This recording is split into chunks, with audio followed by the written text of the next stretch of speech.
Here we are. Okay, You're let's you're do not it again. in.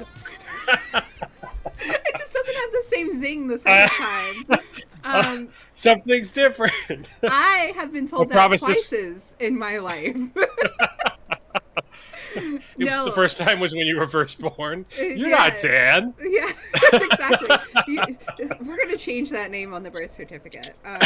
Yeah, no, I am not Dan. I am sorry, everyone, for the lacking hosting skills, as Dan will be out today, but I'm going to do my damnedest. Your dandest? My damnedest. Right. With that, hello, and welcome to episode 138 of the Game Brew podcast, the bi-weekly video game podcast where we slip delicious bevs, discuss video games, talk about the Twitchpocalypse this week. And way to go, now you have to wait until GTA 7. You ruined it for everyone. Oh, you just Hi. never get to play that game. I'm not Dan. Hi, not known Dan. As Allison. And this is... I'm Chris. That's me. I am Chris. It is usually you. Yeah, that is It's true. usually me. Usually you. Yep. But yeah. So I guess this week our question's going to be, what the F is going on with Twitch? I mean, we're using it right now, and it seems to be working mostly. We had some struggles, but that was an us problem, not a Twitch problem. That was a me problem, specifically, but that's fine. But they have plenty of other problems to make up for it, which we'll get into later. Yeah, last week was bananas for Twitch, if nobody knows. So, yes, so first it's time for a bev, and I'm sorry, I think we both already opened, so there's no nice pop noise. Thank you. Chris, what are you drinking this week? I am drinking Refreshment. It's a cucumber mojito. It's a cucumber mojito hopped sour. Okay, I need to know. It's from Duclaw Brewing in Baltimore. They make some pretty interesting beers, including their probably most famous one is Sweet Baby Jesus. Have you heard of Sweet Baby Jesus? I have, actually, yes. Yeah. So Sweet Baby Jesus is a chocolate peanut butter stout, which is a great name for a beer, but also it's a pretty good beer. I'm not really into, peanut butter in my beer, but that it works. So weird. So with another interesting flavor combination, they're doing a hop sour with. It says it's an ale with lactose, mint, cucumber, and lime. And I don't really like sours because they don't taste like beer to me, and this definitely doesn't taste like a beer to me, but I like it because I like mojitos. I'm so confused. Like, okay, so you said there's lactose in there, and the only time that happens, I thought, with beers is when they're doing like a milkier flavor. Yeah, so it kind of gives it a little bit more thickness and smoothness, I think. Interesting. Which is kind of weird for like a mojito, but like, I don't know, it kind of works. Wow. Okay. I hate mint. I hate mint in anything except toothpaste and gum. I hate mint with chocolate. I hate it. It's bad. I don't like it. It's like you ate some Oreos and then you decided to brush your teeth. It's not great. Yeah. No, I don't like any of it. So like mojitos, I'll drink them like if it's around, I guess. But I'm never like, this is nice when I'm drinking it. It's more like, I feel like I'm drinking toothpaste. I don't know. I can't do it. Yeah. No, I mean, I'm big into mojitos, so I like it. But yeah.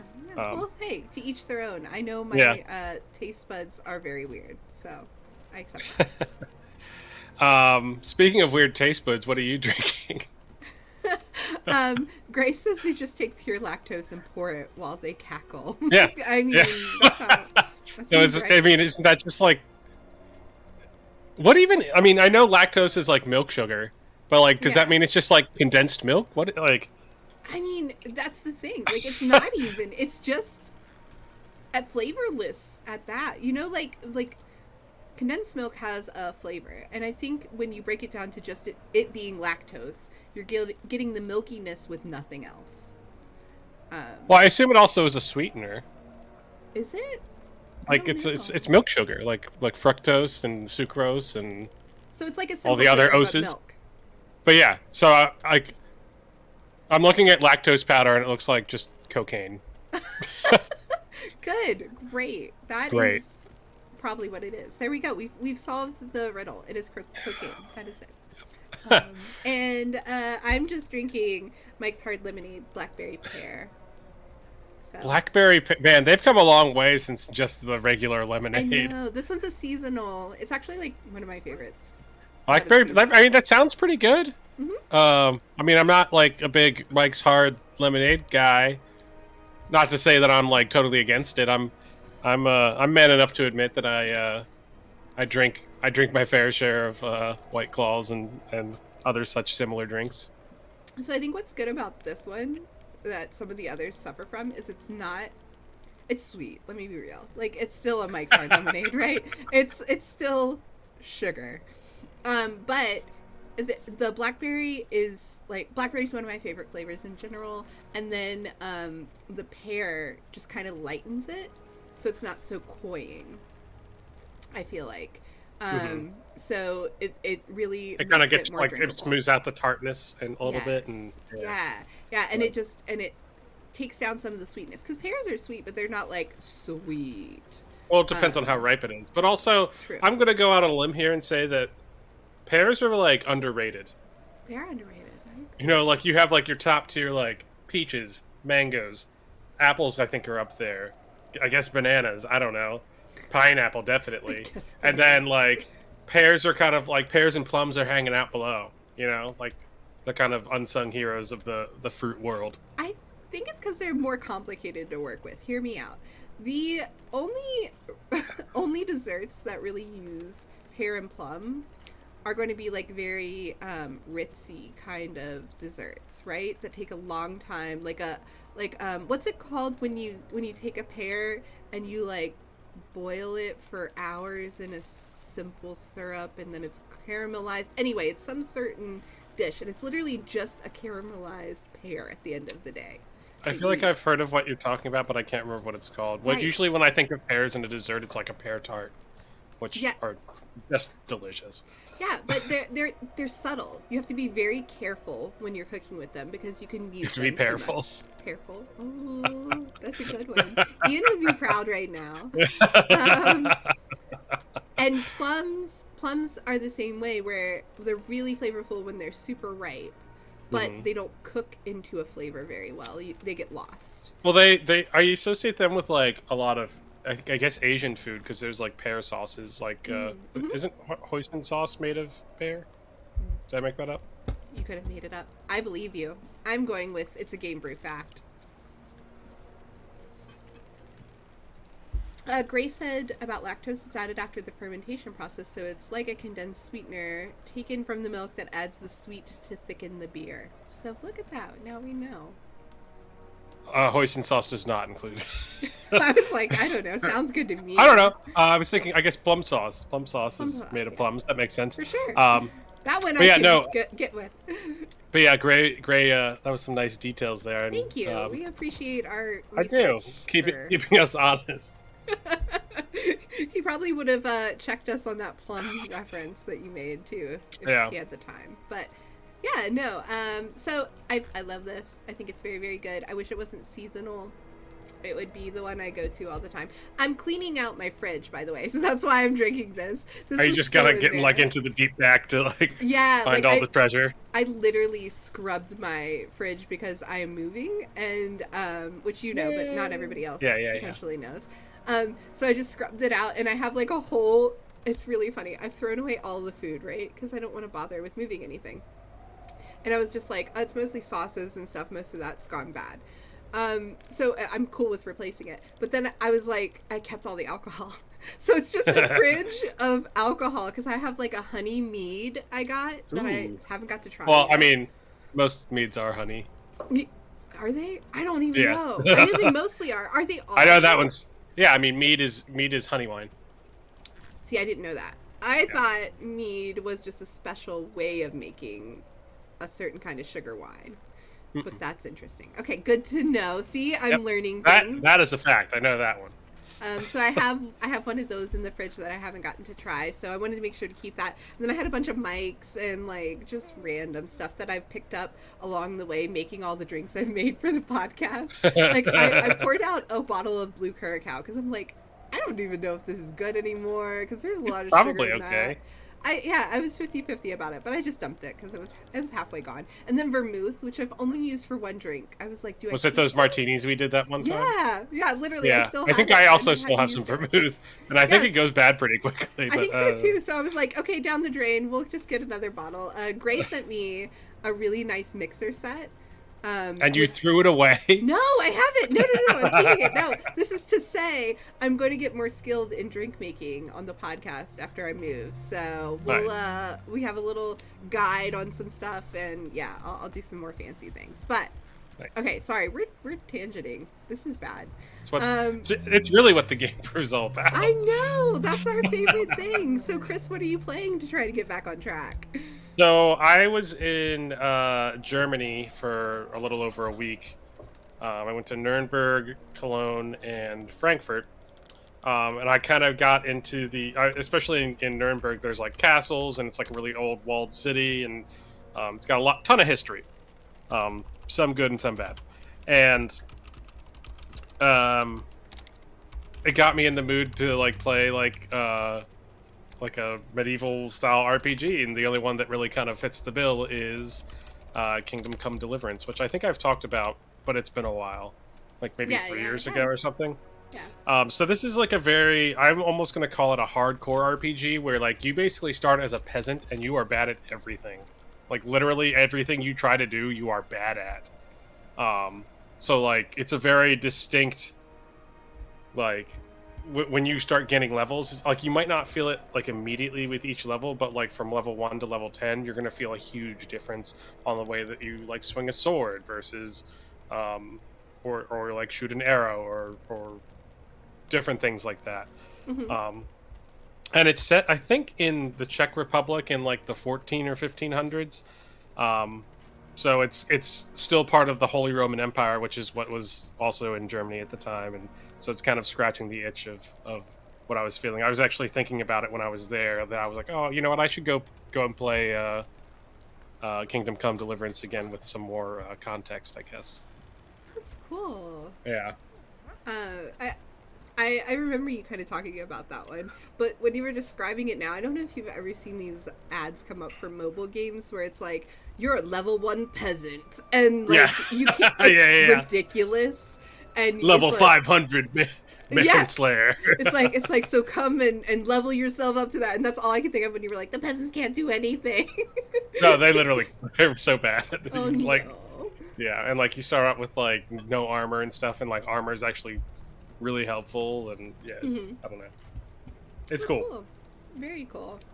I don't think I've been playing anything. I don't even know what I'm going to talk about, so I was hoping you had more to talk about. I mean, I was in the other thing, so I was there for a work conference primarily. Yeah. But one of the guys I talked to, it's one of our partners. We just started working with them, but they're kind of a sister company of a company that we have been working with for a long time. I've known the guy there for like 4.5 years and finally got to meet him in person. But the guy that has the other company that we're just starting to work with is from Poland, and we were talking about video games. He had like a controller tattoo on his arm. Nice. I commented on. We found out that he also has the podcast about video games. I was gonna say, that's how you quickly can tell somebody's your people. You can. Yeah. That's why I like people who have tattoos. I'm like, okay, let's talk. Yeah. And I felt really bad because he was also talking about how he was like super bummed that he couldn't see Rage Against the Machine. And I was like, oh, I just saw him. He was like, oh, fuck you. Did you guys become best friends? Yeah, pretty much. He might become a future guest on the podcast. We'll see. That's cool. Yay. I love that. Awesome. But yeah, just random stuff. Small world. That is. I guess I'll talk about. I played Unpacking. Is that like Tetris? Kind of. But Not like really backwards? at all. So Unpacking is this cute little game, and I know Dan had played it Oh, before. this is an actual game. This isn't just you talking game. about No about no. moving. So Okay. because I was moving, I was like struggling to like give myself the time to sit down and actually stream. But I decided to, and I thought it was very like appropriate for me to play the game Unpacking. Plus it was free on Xbox Game Pass, and So not really free, but sort of not free. really free, but sort of free. Yeah, free for me because I had it anyway. So I decided to grab it because I knew it looked cute and simple and mindless, which is really what I needed because my brain is fried. So I played that, and it's really cute. And what I didn't expect, I guess, was there to be a subtle story in it. I just kind of thought I'd be unpacking things and I needed to put them in good places, right? Does it get super dark or something, or? I don't know. I haven't gotten far enough, but everybody's like, how? Everybody I talked to, like, I rated a friend, and when I got there, she was like, what were you playing? And I told her, and she goes, oh, where are you? Because she didn't know what she could talk about. And Oh, so man. I was like, oh, I just got to the big house. And she's like, which big house? And I was like, okay, Oh. what's happening? But definitely, like, you can tell, like, oh, okay, here's me in my childhood home. And I'm unpacking some of my toys and things like that, right? Because maybe we moved. And then you go to what you presume is, like, your first time out college-like place. And you live with a couple, it seems. Or, at least two other people. Because there are 3 toothbrushes. That's how I always tell how many people are living in the house. I go to the bathroom and I'm like, okay, how many toothbrushes do we have? Or is someone, like, just super gross? Oh, true. That's true. And then, the next house, you are moving in with a significant other. And so that happens. Oh, and then no. And then it seems you break up. So you move back to your, like, childhood home. And, and so I was just like, oh, how sad, because you have the picture of you two. Because it's like a fuzzy little picture. But you can tell it's a couple. And you have a picture of, like, your family. And you have a picture of the roommates you first lived with. And so you keep adding things, you have more pictures. And so you can kind of tell your timeline a little bit. And then when you get to the picture with you and your boyfriend, if you don't, like, at the end of the round, it'll tell you where you have things in the wrong places. So there's certain things that you can't put certain places. Like, I tried to hide some of my kitchenware in some awkward places because I couldn't figure out how to put them in a way I really liked them. So I just tried to put them somewhere where I couldn't see them. That didn't work. Like, you actually have to put things in places that make sense. Or, no, like, the knife doesn't go in the bed. Yeah, basically. And, like, you could stuff things under a pillow. So for a long time, I tried to figure out what I could put under the pillow and get away with. Turns out not much. So yeah, like, there was stuff like that. And there was that picture of me and my boyfriend. I kind of assumed we broke up since I moved back into my childhood home, but I tried to put it, like, on the wall, and it was like, no, I had to hide it in a cupboard. So that's how I knew, like, we weren't over it yet, but we had broken up. And then it vanished. Cool. That's, like, interesting and subtle storytelling. Like, it's not telling you, it's showing you, and it's, Exactly. So I really find this interesting. I'm really liking it, the subtle things. You get achievements for doing weird stuff. Like, there was one point where I wanted these 2 stuffed animals to, like, sit together, and I got an achievement for it. And I'm just like, what? That's so silly. Or, like, you can turn on the consoles. So the consoles kind of age with the person. So you start with, like, a Game Boy, and then it goes into a Game Boy Advance, and then a DS, and then, like, it doesn't blatantly say it, right? But that's what it is. And then the console that plays on the TV, it's like a Switch, and then it's like a Wii, or like flip it, reverse it. Sorry, it's just like they upgrade, and you can play the games, and they're different, like Wii but not games. They're like nodding to them. So anyway, there's stuff like that I just think is really, really cute, and I'm having, if you ever need, like, just a really chill relaxation game, until maybe it gets really dark. We don't know yet.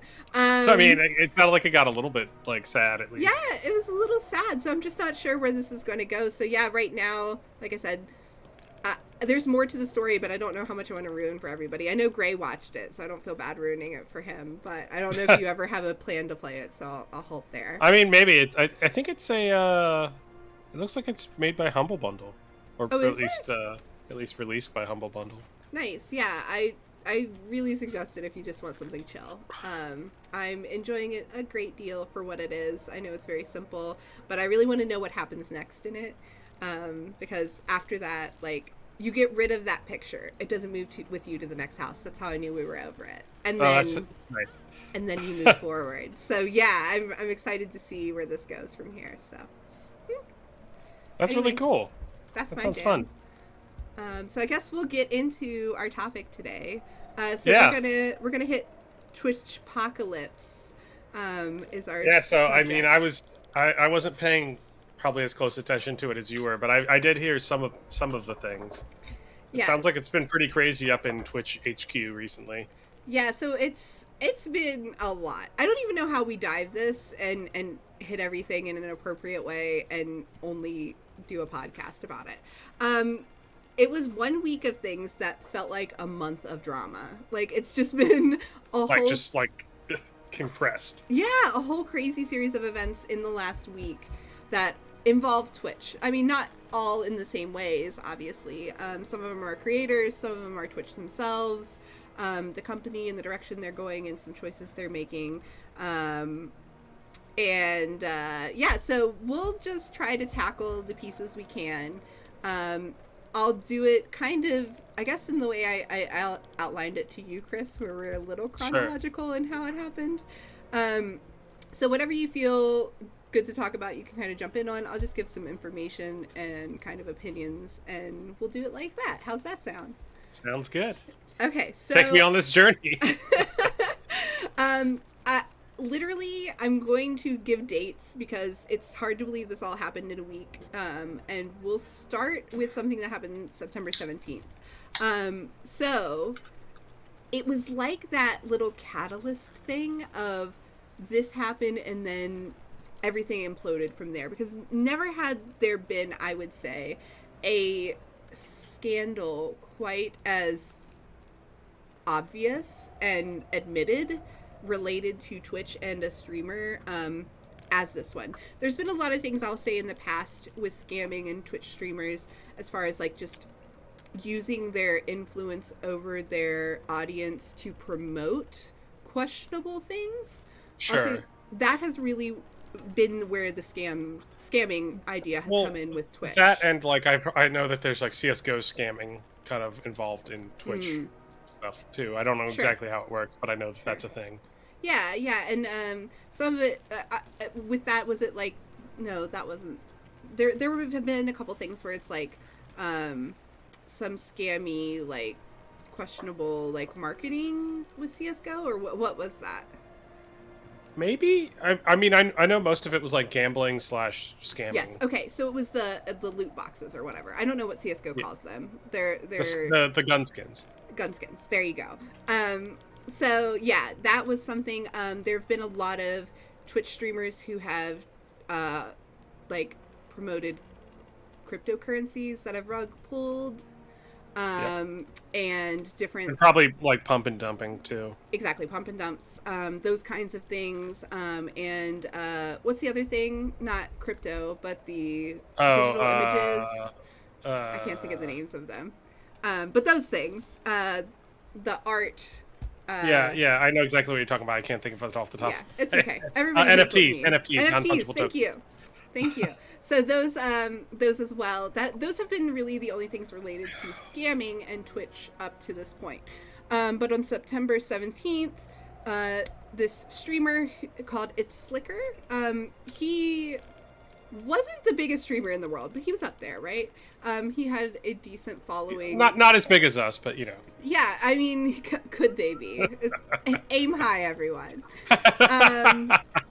Yes, great. Thank you for your research for us.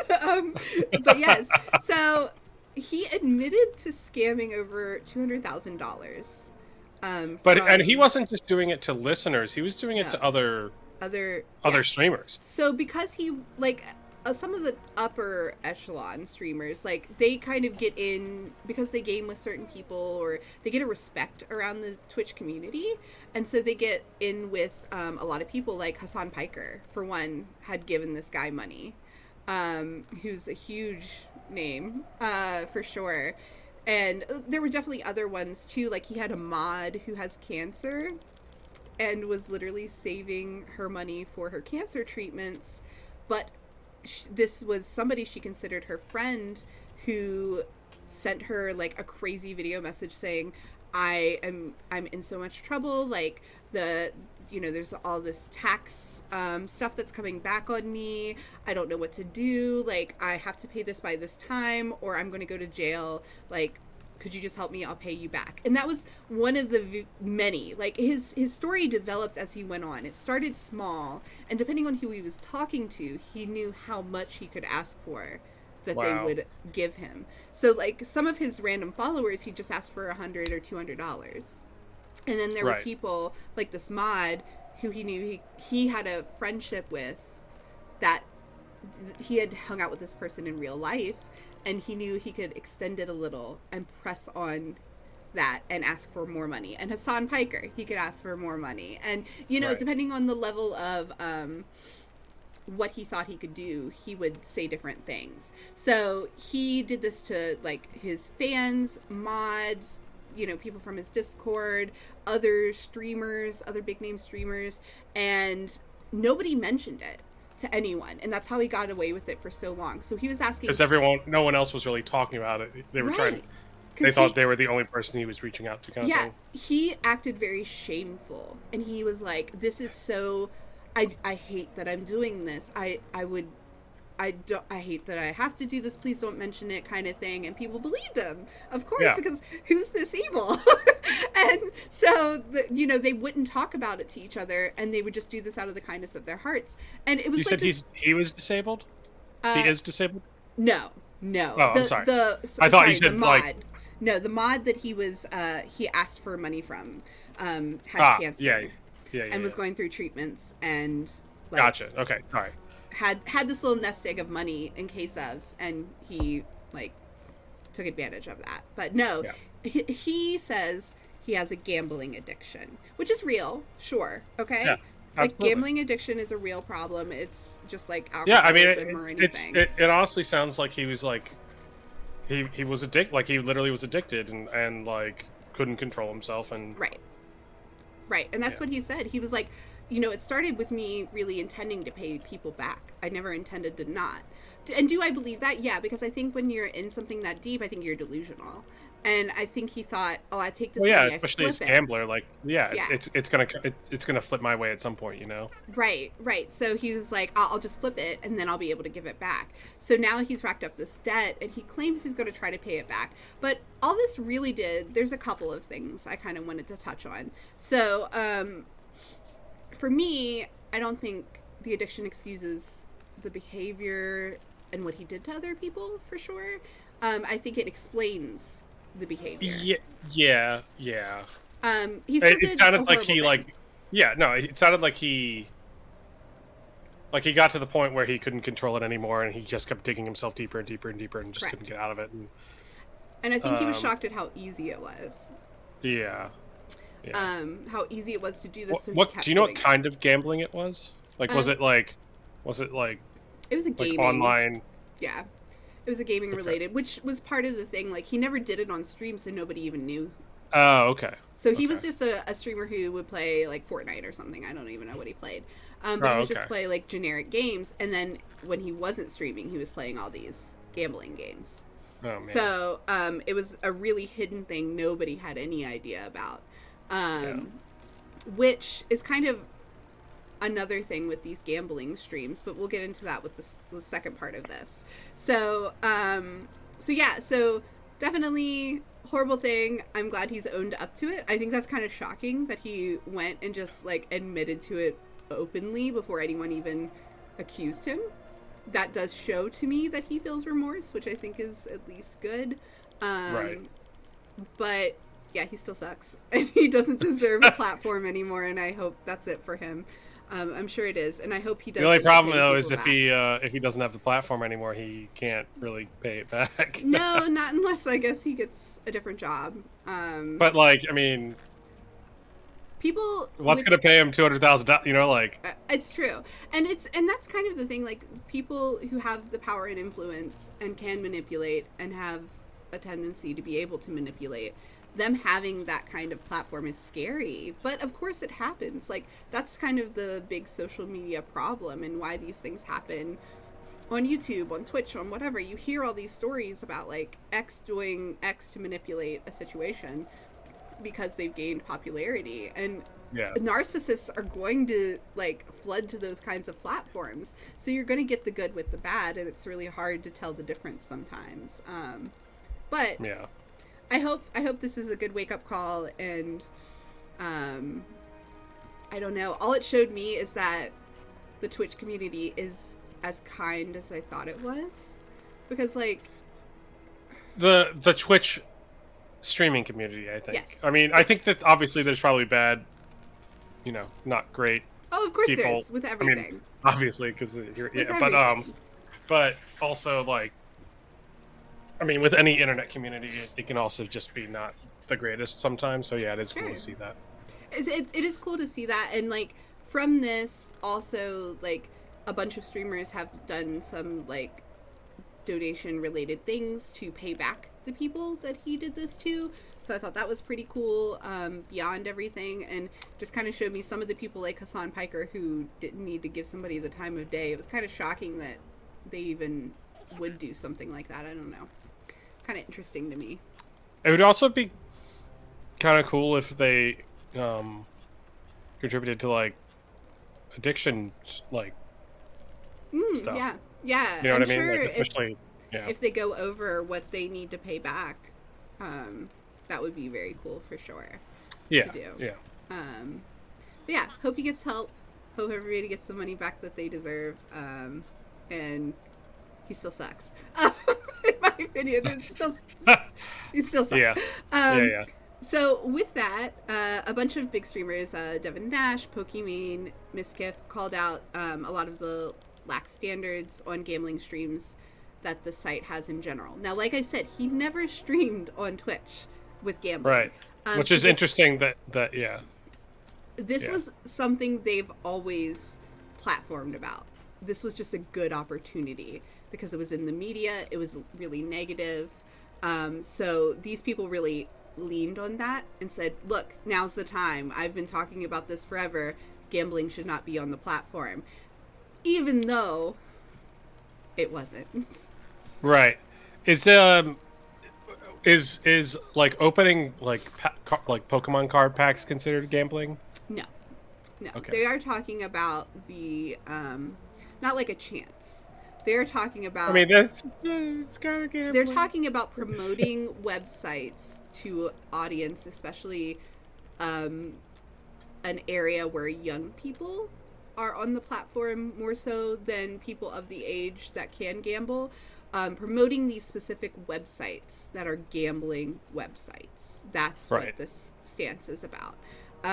So although there's been a lot of argument about loot crates or, you know, those kinds of things, as any game that has a box you could pay money for and gamble a chance to get something. That has been a big topic, but that is not what this is necessarily about. So it's not about like Overwatch and the boxes you can buy. It's not about those kinds of games, Fortnite, whatever. This is specifically about these certain sites that are just pure gambling. You put money in, you play gambling games. Right. So they've been the number one trending on Twitch for a long time. Really? Gambling? Really, these gambling sites. Huh. There's one in particular, and I wish I would have had the name for it. I did before. It's like called Stacks or something, Stackers. I'm not exactly sure, but there was this one site especially that has been really pushing to Twitch streamers and is giving them a ton of money to stream their content. And it's some of the top streamers, like XQC, for sure. He's been doing that. they've been streaming these games and tons of people are watching them. And one of the things that they do, which is very misleading, is they'll give streamers more money, even if they're losing. So it looks like they're always winning. Oh, okay. So that's another way that it's not giving a real experience, especially if there's an impressionable person who maybe even just reached gambling age, who doesn't understand the percentages in chance and things like that. Like, there have been streams that people have seen where they're literally, like, in the moment they have $0 and they can't play anymore, but they're supposed to stream for X amount of time. So they'll really quickly be like, oh, wait, I think I've got to do something real quick. And then you can tell, like, they're talking to somebody, and then suddenly they have money. And they keep going. Like, so they re-up them? Yeah, so clearly the company, and I think one of the streamers actually left the chat open where they were doing that. So it was, like, visible that that's what was happening, because everybody speculated, but then it was, like, obvious on that one, that they re-upped them. This isn't their real money. They're not gambling with their real money. So there's a non-reality to it too. Right, yeah. Wow. Where they don't actually have this risk. So it's not like watching a poker tournament with a bunch of guys who put in a big bet, right? It's just, yeah. No, that sucks. Yeah, that should not. That's grimy. Yeah, so that's been a lot of the reason that they've asked for it, and they use this to kind of catalyze their situation. It wouldn't have resolved this issue that just happened. So I think that was the interesting part of why they just kind of were like, it's kind of like in politics when people are like, politicians just like using any excuse just to kind of put forward whatever thing they want to happen. Right. Grace said, it's also addictive to know you don't have to pay it back too. Yeah, I think that was part of it for him, is, like I said, how easy it was and how he got it and then he could pay it, and then he just kept doing it, right? And he said, hamster racing gets you every time. Opening Pokemon packs are as much gambling as the hot tub streams are corn. Come on, are porn. I said corn. Yeah. It's corn. It's corn. Yeah, Amaranth, totally not porn. I could rant a whole podcast about her, but we'll do that a different day. Classic casino tactic. That's why slots are by the doors. They pay out more than others to draw people in. Yeah, 100%. And the like music they play and all those things, right? This is just a new tactic. The lights and the right. You watch somebody who's winning all the time, and they don't seem to care if they are losing. So it must be a lot of fun. So let me do it. Like, that's definitely the tactic they're going for with it, and it sucks. But shockingly, even though this was such a huge income for Twitch, because like I said, some of the biggest streamers were just only doing that right now because it is the most trending at the moment. They issued a really harsh stance on it, even though they've been dead silent about it, with people complaining about it for the last year solid. They said that they will, end quote, prohibit streaming of gambling sites that include slots, roulette, or dice games that aren't either in the U.S. or other jurisdictions to provide sufficient consumer protection. That seems like a nothing burger. It is, but it isn't, because these sites that are popular and being streamed and paying the streamers are going to fall under that bucket. It knocks down like the top 5, I think, websites that are being streamed right now. Okay. And I think it even specifically names those websites can't be done, just to be very clear. That's good. And they said what's excluded are websites that focus on sports betting, fantasy, and poker. Which the poker part is questionable to me, but I know that's not what a lot of these people were playing. I'm not sure why they singled out poker as being okay. I guess because it's not like dump money, push a button. It's a little more than just like, dump money, push a button. There's like strategy, I guess. I don't know. Right. So there's a little more to it, I guess, and a little more regulation potentially. I'm not 100% sure why that. But they also said that they will identify others as we move forward. So that leaves it very open for them to change and adjust as they see what works and what doesn't. Right. So there's that. That's thing number 1. That's thing number 1.5, I guess, because there's kind of 2 things in there. So then on October 18th, XQC, who I already mentioned. It's my birthday. Your birthday. Hey, happy birthday. Oh, sorry about this news. It's in October. Wait, did this happen in September or October? Oh, sorry, September. Did I say October? My bad. You said October. I meant September. I typed October because, it's me. Yeah. It hasn't happened yet. I can future tell. It's not my birthday yet, then. Yes. I was so confused. I was like, wait, what? They XQC on the 19th and 20th. Here we go. I found my actual note of last week. He also streamed an argument with his girlfriend. So I kind of mentioned XQC in this whole section. All of this kind of stems with the same streamers for the last week in different ways. XQC, I don't know if you know anything about him. I think I've mentioned him before, but just briefly that I hate him. Yeah, he's garbage? Okay, cool. He's garbage. That's all we need to know moving forward. So XQC, the only reason I know him, I guess he's been a streamer who's been around for a very long time. I grew to know him because I watched GTA streams that do RP and really enjoyed them. And he was on one of them. And his character was obnoxious. And then I find out that's just who he is. He's not playing a character. He's just playing himself. He's just playing himself. So, I tried to watch him a little bit because I tried to watch all of the streamers who were on this server, and I could not tolerate him. Like, he just screams, and he's intolerable, and he's a child, and he just has tantrums. So children love him. Children love him, and that's why he's probably one of the top streamers. Twitch has banned him a couple times for a little bit for different things he's done, threatening and just, like, being a trash human. But it never lasts long because Twitch, whatever, the big streamers, they're not willing to smack down hard on. Right, because money.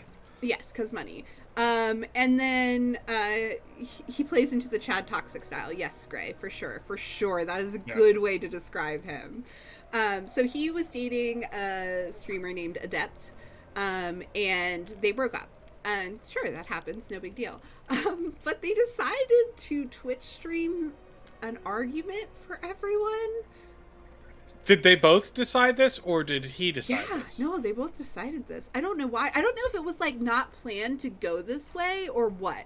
I would love to be a fly on the wall as to why this even began.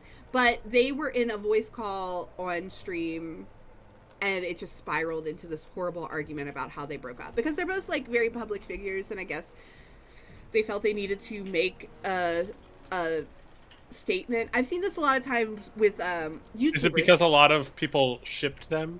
I guess. Like, I don't really know about him a ton, so I can't speak to that piece. I'm sure they did, right? Because when you have people who are such diehard fans, was it both? I thought she was off screen, or is this a different time? I thought maybe I have the notes wrong.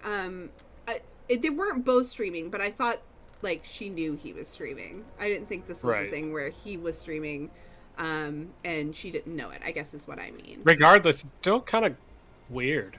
It's very weird. Kind of grimy, yeah. But that's kind of the person he is. Especially if it was just him, yeah. It doesn't shock me coming from him, I guess, is the thing. Right. But it kind of opened this whole can of worms to me about, like, what's appropriate on Twitch, right? Because, like, also, like, this week or last week, there was this whole thing of, like, oh, somebody, like, literally just having sex on stream. And that happened. Yeah, that was a couple weeks ago, right? Yeah, it was a couple weeks ago. And, like, she was banned for 7 days, and that was it. Like, and like, she was just, like, bending over, and he was kind of off screen, but you could see it in the the window or whatever. I guess, like, I didn't really look into it too deep. I just knew it happened. I'm guessing she claimed she didn't know she was streaming, but no, she definitely knew she was streaming. Exactly. Like, that's the only way I feel like that somebody could get away with that, right? Which is what always happens is, like, every time one of the streamers does something that clearly is intentional, but they want to come back because they know they violated the Twitch guideline, but they still want to come back. They'll be like, oh, I didn't know. Or, oh, how could I have known that was going to happen, you know? And I think that's the loophole they're getting into right now with it. But how that can, I don't know. Special. But Gray says, from what I saw, she wanted him to stop streaming to talk. Okay. I only caught bits of it, so about the problem, but he wouldn't, and she was like, if you aren't going to, I'm gonna put you on blast about how shitty you are. I mean, go girl, honestly. I mean, it's fine to stream that, I guess. IRL content. If you really want to put your business out there. I've seen some really messy YouTube breakup videos where I'm like, why did somebody think that was a good idea? And they had time to edit it, stare at it, and go, yeah, that's what I'm letting go on the yeah, internet. this is the content I want to put out. This is what I want to be famous for. Right. Is my breakup. That's like just Yeah, so in this way, that's I guess crazy. It's like, okay, it was in the moment, maybe it just wasn't thought through, but also, like, have better judgment.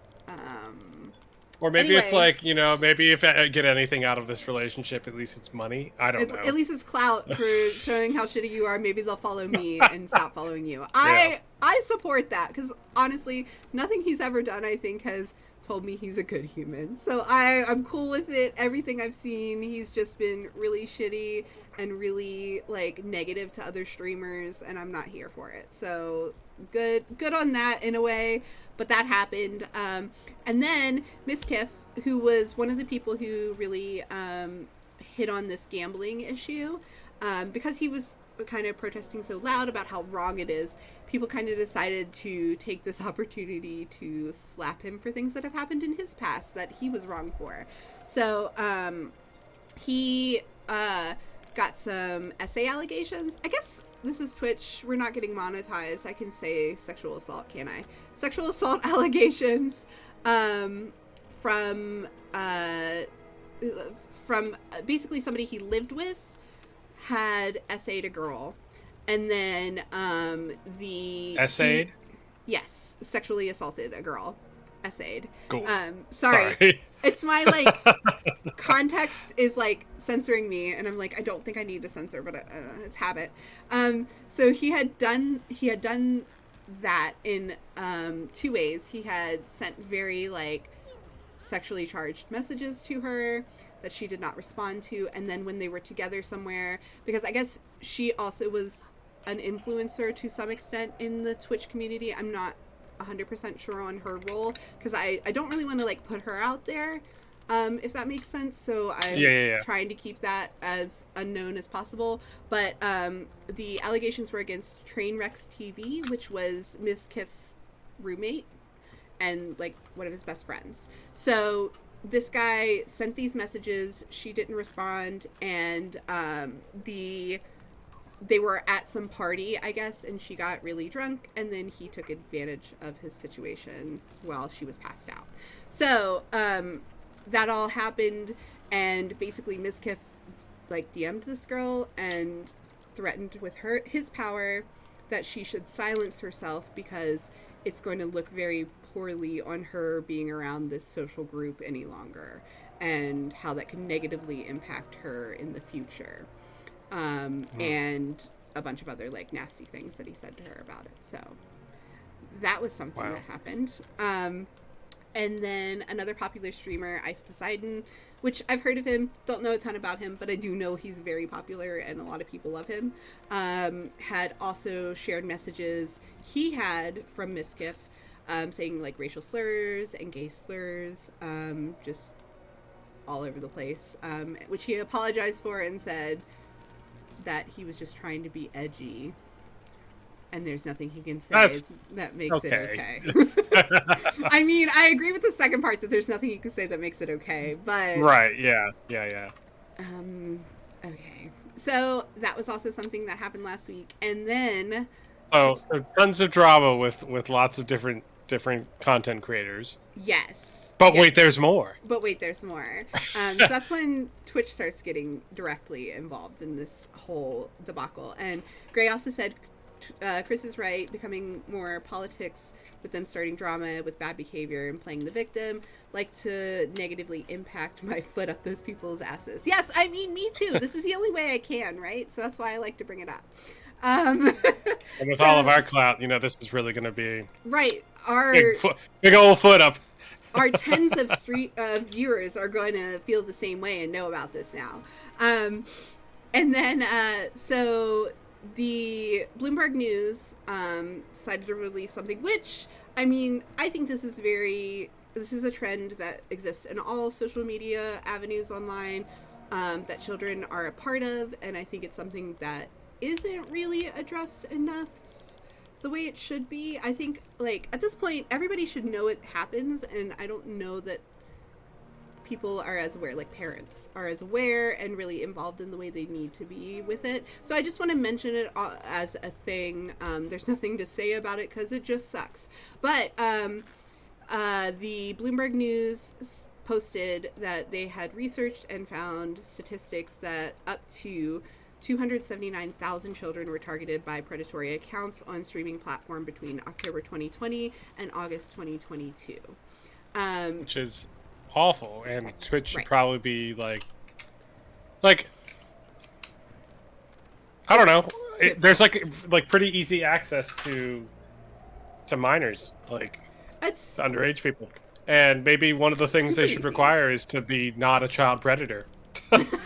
I think that's difficult to monitor, and that's the whole problem, right? Well, but I mean, if it's literally so, even if it's just like a checkbox saying I am not a child predator, and a child predator does, that makes it so they are legally saying maybe make it like legally binding, and then Twitch could go after them saying and then just start making examples if it happens too often. You know what I mean?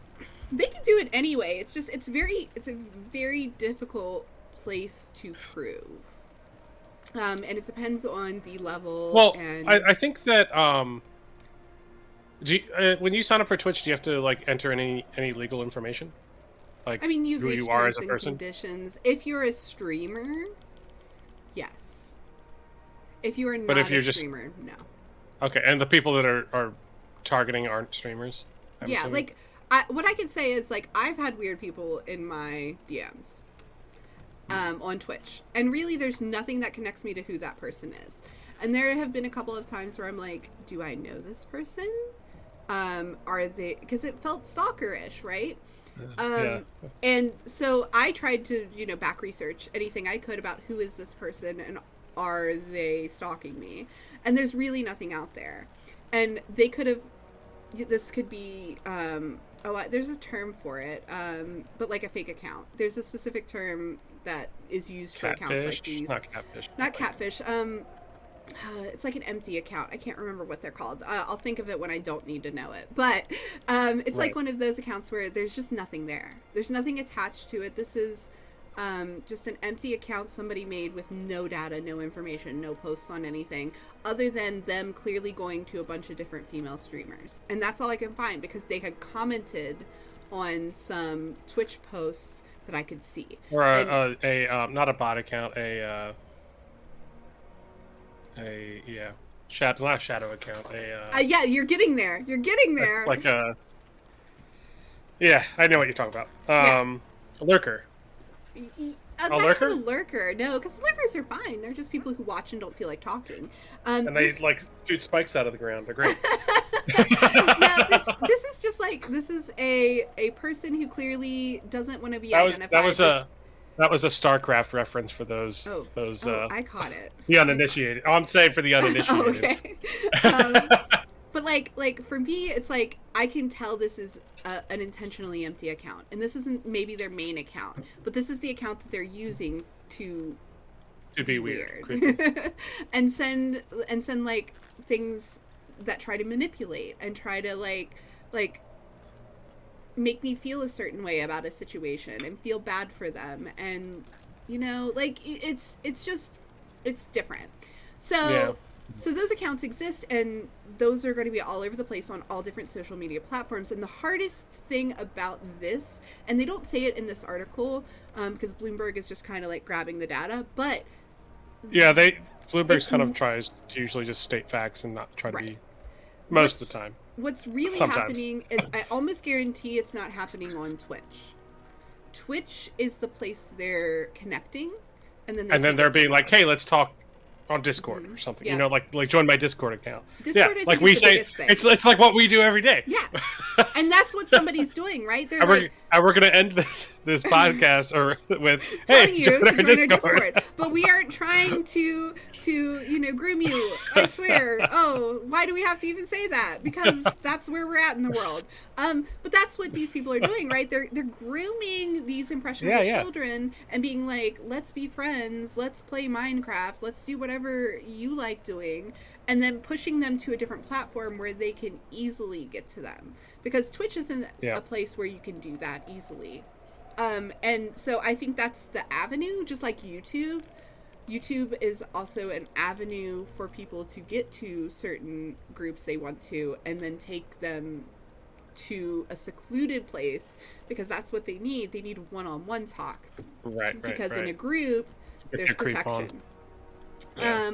So anyway, that's just a factoid that I wanted to And ironically, there's a politician, Matt Getz, who is being investigated for potential sex crimes with a 17-year-old who, like, the day after this Bloomberg article came out, decided it was a great time to start streaming on Twitch. I was going to put that in here, but I'm like, we already have enough to talk about, so I'm glad you brought it up. Yes. Whew, that's choices. So that happened. Then on September 21st, because there's all this negative press, then they decided that they're going to change the share that top streamers get. The revenue share? Yeah. The revenue share. So it's 50-50 revenue split for people like me who are just... Do we even get a revenue split? Have we ever made revenue? I don't know. I think maybe a couple dollars. It's still sitting in there. We haven't taken it out. That's cool. But yeah, because we've had a couple subs now that we've made it to our status. But so because that's what we do it for. Yeah. So imposter account, sock puppet account. Thank you. That's the word I wanted. Sock puppet account, where it's a fake account. Right. Thank you. Oh gosh, that was gonna bother me all night. So the 50-50 revenue split is for the majority of creators. The only people who get the 70-30 share are preferred streamers, and in order to be a preferred streamer, you have to be basically the top 1%, which is nobody. But it's probably also 90% of their revenue. Exactly. That's what I was going to say. Then again, that top 1% is making all the money. So, like, people like me, we do this to support doing it, right? That's really all that's happening is I get the revenue from the... You do it to have a good time. You do it because it's a hobby. I do it because I love it. Yeah, right. There's no it's a money hobby. in it for me. You like the people you're hanging out with. Right. Like, yeah. I love the people I'm hanging out with. The people who decide to support me, it's amazing, and I put that back into my stream. Like, that's all that's happening. I'm not making money on it realistically, but it's not your job. Right, it supports me getting a new game so I can play it on stream, or getting new equipment so I can sound better, or a new pink pretty desk that I'll have. So, like, things like... I want to see that. Anyways. Soon. But anyway, I won't have this terrible bar table anymore. Look at this particle board. We'll miss it. But yeah. I mean, I'm rocking two long IKEA desks, so... Hey, that was almost what I did. It works. It's good. I like it. It's cheap. Yeah. But anyway, I digress. That is the whole thing. And they decided that they're taking that 70-30 split away and making it 50-50 for everyone. There has been a long... Did they... I was going to ask, did they say, like, why? I mean, obviously, because they want to make more money, but, like, did they... I would like to read the letter that they sent to that group. Yeah, I don't think they did. I think it was just the Twitter post and the blog post. They didn't get any specific to these certain creators, which is why these creators had such a reaction, I feel like, to it, because they were really blindsided by it. Because this is their livelihood, right? And you're taking 20% of what they were making away, and that's a big deal. And for a long time, it's been argued that it should actually be a 60-30 split for all creators. Yes. So it says they won't go back to a strict 50-50 deal when these new rules come into place on June 1st. the streamer will still be on 70-30 split until 100,000 is earned, and then afterwards reduced to 50-50. Oh, interesting. Okay, so, but still. So that's not.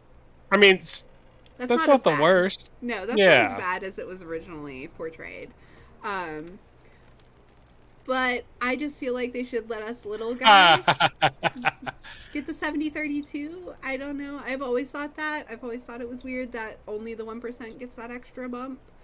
They already get preferred postings. Like, they already get their streams preferred to people. Yeah, they really push them, yeah. Yeah, and they get more revenue from advertisements. So it makes it tough out there for us. Well, and it would probably also be interesting to know, like, the goodwill of doing 70-30 for everyone up to 100,000 or whatever. Or even if it's like for some up to 1,000 and then it goes to 50-50 or something like that, even for like the small, you know what I mean? Like, even if it's something, even if it's like a literally nothing. Yeah, I'm like, not hitting 1,000 it sounds like it's something. That would be fine. Right.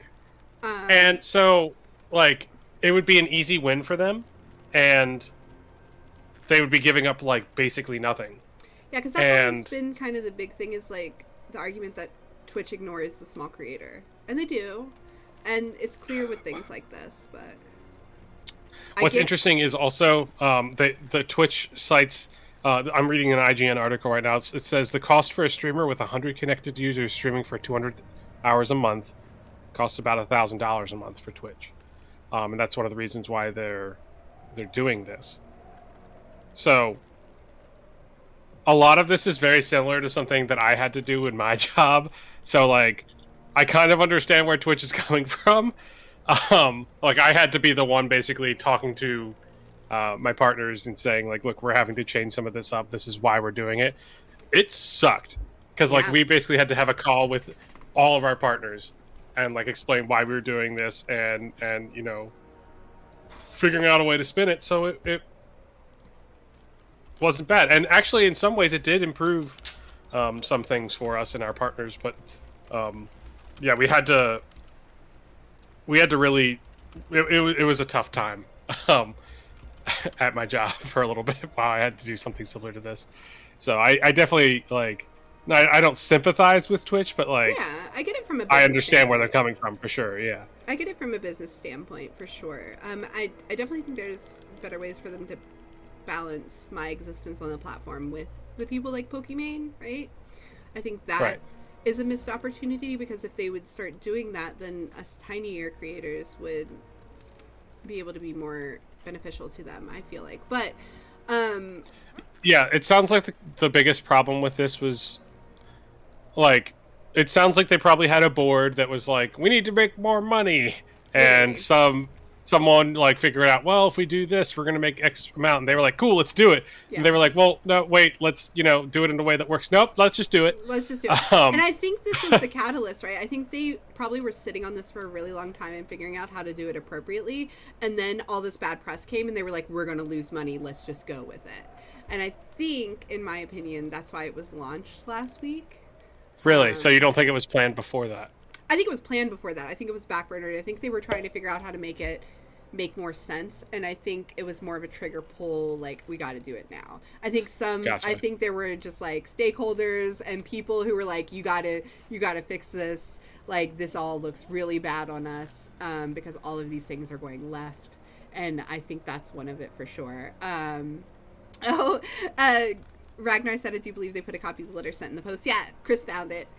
I did not have time to research everything, and now we've got you guys and Chris doing the dirty work for me, and I appreciate you all. And then Grace said, but there's also a way to do it while keeping people in mind and not just being dicks. Agreed. 18 whole months, geez. Oh, Gray. See? Gray supports us. 18 months. Get that fat 18-month money. Proving that we do have money we are making. Look at that. Thank you. You're too sweet. Thank you very much, Gray. And this move actually did result in the VP leaving the company. So I think that speaks it was specifically it was the SVP, the Senior Vice Presidents of Global Creators. So I guess that's their person that had to outreach to all these guys, and like, it probably didn't support with it. the choice and Yeah. probably was fighting against it, and they did it anyways. And Right. that person was just like, "Well, I'm done. Peace." Deuces. So yeah, I mean, if you're an definitely- SVP of something, like, Mhm. you'll find a job. Oh, for sure. I mean, and that's a lot of the creators say they're going to go to YouTube, which the revenue split is better for YouTube. But what I'll say is Go ahead. there have been a lot of Twitch streamers who have tried other avenues like YouTube or other places to stream games, and I just Wasn't there a Microsoft one? there have been so many different options out there that have flopped. Right. I mean, yeah. Where's Dr. Disrespect now? Is he on YouTube? I don't there's think also he's Facebook not gaming. streaming at all anymore, is he? Oh, is he not? I don't think so. I could be wrong. He had like some kind of agreement, and then him getting kicked out the way he did, he was locked into a contract still, where he couldn't go. Oh, he had a anywhere else. non-compete. Mm-hmm. So I'm not sure if that's resolved for him or not. He's on YouTube. Okay, yeah, he's on YouTube now. I knew that was like in the air for a while for him, and I didn't know where he landed. But Oh yeah, like, there's Facebook streaming. Ninja went to that other weird platform that launched from Twitch, and I don't know where he is now. I don't care, but I think he's back on Twitch. Yeah, I don't think enough people followed him was the result of it, and I think that's what. I was gonna say that's find. Like you have to be really confident in your your fan base to know that you can go and take a whole fan base with you. Gray said, and they still have his G Fuel ads on Twitch. That's funny. I like that because they still owned him. They still were in contract with him, so they could still do that. So that's great. That's corporate mind at the most. But yeah, so that all happened. Was that everything? I feel like I'm forgetting something. I mean, I think that was everything, but like that was. Ooh, that was winded. That was a lot. That's pretty good, right? Yeah. So hopefully they chill out this week. They can't take much more. I mean, yeah, that seemed like it was a good amount going on. Yeah. Any other things you wanted to hit on this, or anything I didn't touch? I mean, I think that was. Do you think this is going to, like last week, looking at last week for Twitch, do you think this is going to really impact them at all, or is this just going to all blow away in 2 weeks? I think it's going to blow away in 2 weeks, honestly. I don't do as much with Twitch as you do. Yeah. And so as like a more casual observer, I feel like this is all like Twitch is like Band-Aids, it's like Google, it's like Facebook, like it's like it's got such market permutation, I guess, or like right. just they're like the company, and it's like it's going to be really hard to like dislodge them, and like this is really bad stuff, but like they're going to be okay. Yeah, that's kind of like that's kind of how I view it. I see things like this, and I'm like, this looks really bad for them on paper. Like looking at this in a short frame of 7 days, that's a lot of shit. That's had their name in it. But in reality, a lot of it's just falling on the streamers, not the company. The only thing that really is like hitting the company is this rev split issue. I do think they're going to lose a lot of their top creators, at least momentarily. I think they'll pull a Ninja. They'll pop somewhere for a bit, try to make it work. I don't think they're going to get as many people to come as they think they will, and they'll come back. I would guess that the money that they're going to lose from this rev split stuff versus hopping to a different platform and losing the amount of subscribers, like I think losing that amount of subscribers would be worse. I think, okay, here's my genuine opinion about if Allison was capable of actually being a social media person, right? Okay, so if it were me, right? Let's say I'm Pokimane. What I think is stupid is to put all your eggs into one company when it comes to the internet. if you do everything on Twitch, you're relying on Twitch to maintain everything the way they've done for you. And Right. that, I think, is very naive. What I've noticed, just keeping my head in the space of like advertising and like what makes sense to do this, like I've done it a lot for the Game Brew, like when we were doing things really seriously, like I had my head in this world about what can we do to really market ourselves better and put ourselves in the best place to make money to support our content if that's what we want to do. But also Right. I've thought about it from a personal stance when I was like, I would like to do this a little more seriously and maybe make it so this is a little more fun money for me.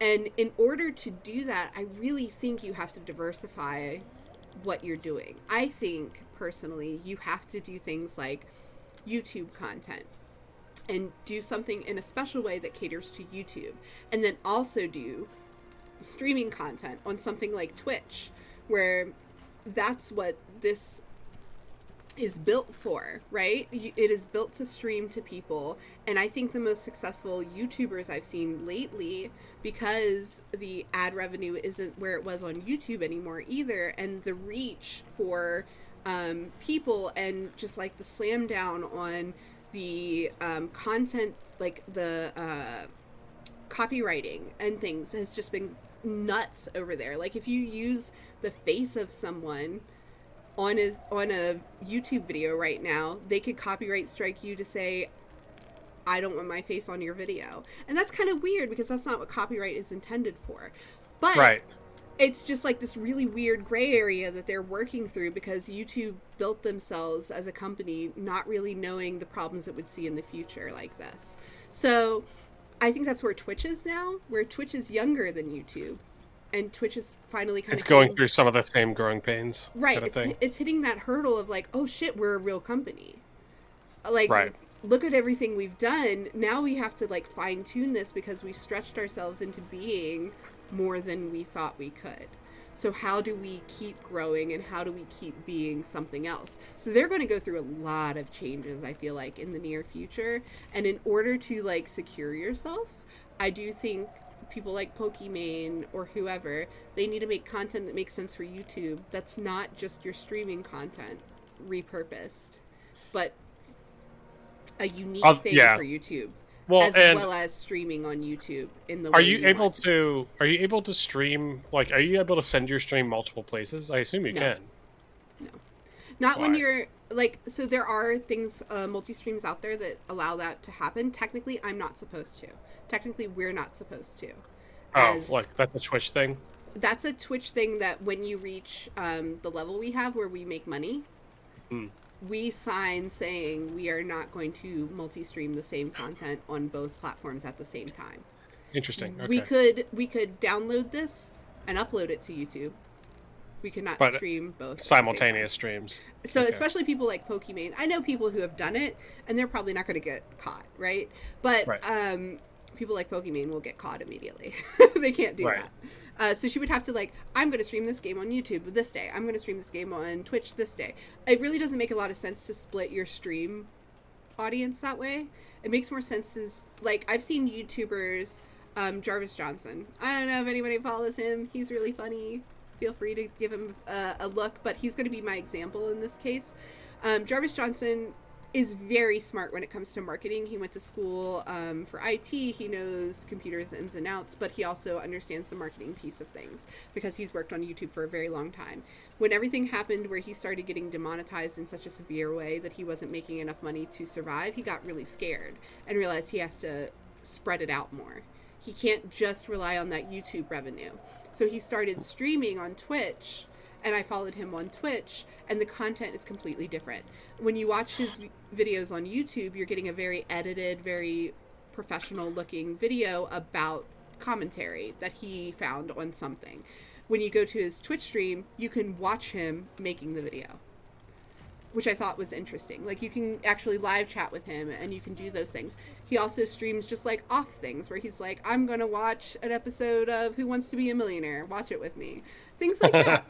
It's cool. And but, like, really old shows that aren't going to get him hit, basically. But I love that, and I would love to do that. But I don't know how he gets away with it. I'm going to be honest. I got to figure it out. But like, it's just like, it's so interesting to see the different kind of content he's created and how he's taken each platform and made them support him so he can continue to be an online content creator. So right. That's how I feel like all online content creators need to be in the future. I don't think they can all rely on one. So yeah, we'll see what happens. Oh, that makes sense. Yeah. Anyway, that was Allison's long rant. Sorry. Okay. Anything else? I mean, I think that's pretty good, right? Yeah, I think that's pretty good. That's, I mean, not for Twitch, I guess, but no, not for the creators on Twitch. Honestly, like Twitch, whatever, they're gonna bounce back. I'm not worried about them.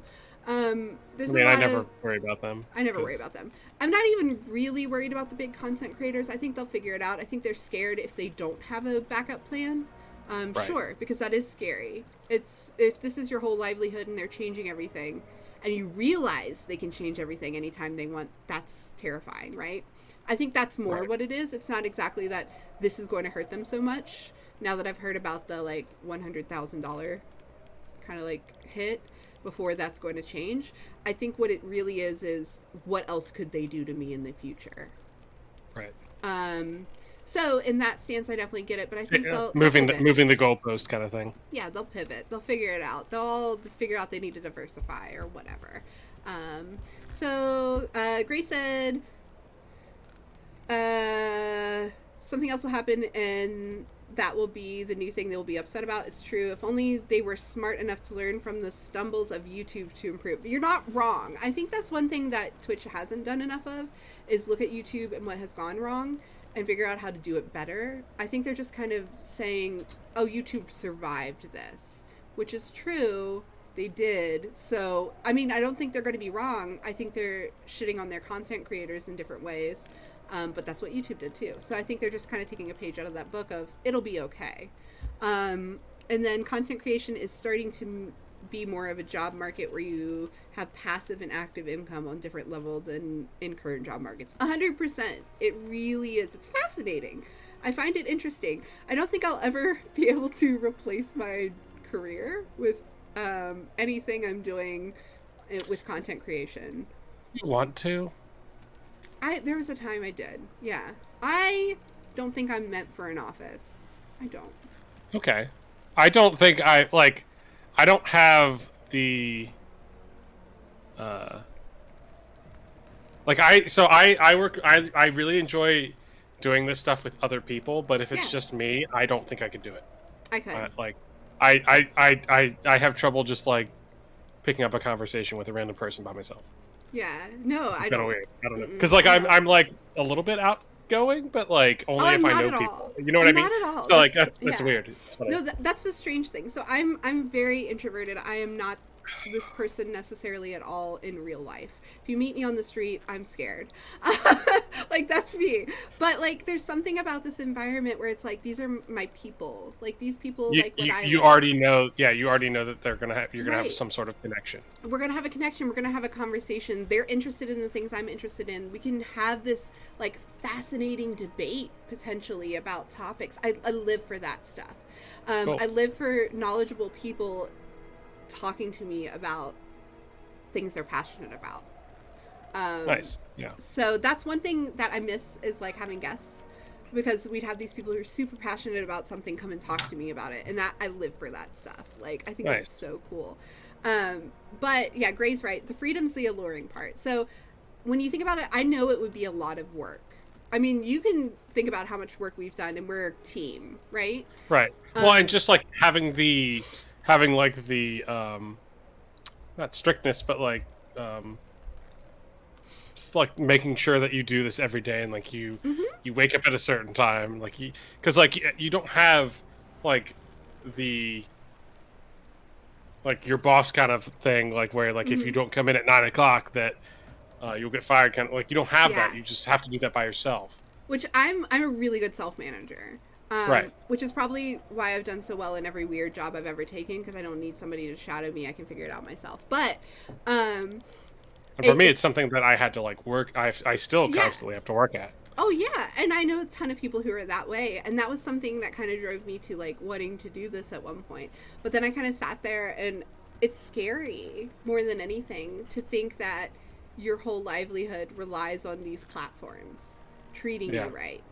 That was the scariest part that I could never commit to, because I'm also very like, I want to be safe and secure. Yeah. And that would be the thing that I would never jump with it. And in order to get there, like, you have to do this 5 days a week. And so I'd be working and doing this and working and doing this and working and doing this. And that's the only way that I could get to the point that I could potentially make it a real job. So I don't know. I've never done it. I always thought about doing it. But yeah. Anywho's it. Random. That's the plus side when something happens, Gray says, and you need to take a day. There's no extra pressure from a job. It's true. So especially with it being like passive income with things like YouTube, where people viewing your stuff in the past gives you ad revenue, so you're still gaining value from those posts. If you stop, you're not going to get new viewers who are going to watch your content, and the hook from a new viewer is they go back into your old stuff as well, and you get ad revenue from all of those. So if you're not making, you won't continue to make money, but you're still making some money, if that makes sense. Yeah. But yes, no, that's definitely some of the allure. So anyway, we're tangenting again, and I'll wrap this up because I know we've been talking for a while. Yeah, we've been going. We've been going for a little bit. So thanks everybody for coming in. I know we usually have a great closing that I can't fully remember except the good night, everybody. So we find us on Discord and find us on Discord, and we promise we won't groom you. It's bit.ly/discobrew, I believe. We are on your favorite podcasting applications if you ever want to listen to us in a different way that isn't our called live stream. Podcatchers. What? Podcatchers. Podcatchers? Yeah. Anyways, so you can find us on your favorite podcasting apps, whatever you like. Just the Game Brew podcast. And yeah, you use what days do you stream? Oh, I stream on Wednesdays right now. In the near future, I do plan to extend that. As soon as I get moved, I'm going to have a space where I can do it a little more. So we will be doing that some, because like I said, I really enjoy it, and I'd like to expand it a little bit. But for right now, you can catch me Wednesdays at 8 p.m. EST, Vinalia. Yes. Anything for you, Chris, that you want to talk about? Nothing for me. I think Dan is still streaming on Thursdays. I'm not sure if he is, so I don't want to... I believe he is. But, yeah. Anyways. We won't promise that, but... even though Dan's not here, and he looks a lot like me... Glasses, black hair, you know, basically the same. Follow him on Twitch and watch him with his Mongoose boys. Mongoose omelet. Mongoose omelet. Yeah, I think that's everything. So with that, thanks everybody for sitting in. Have a great night, and good night, everybody. Well, good night, everybody.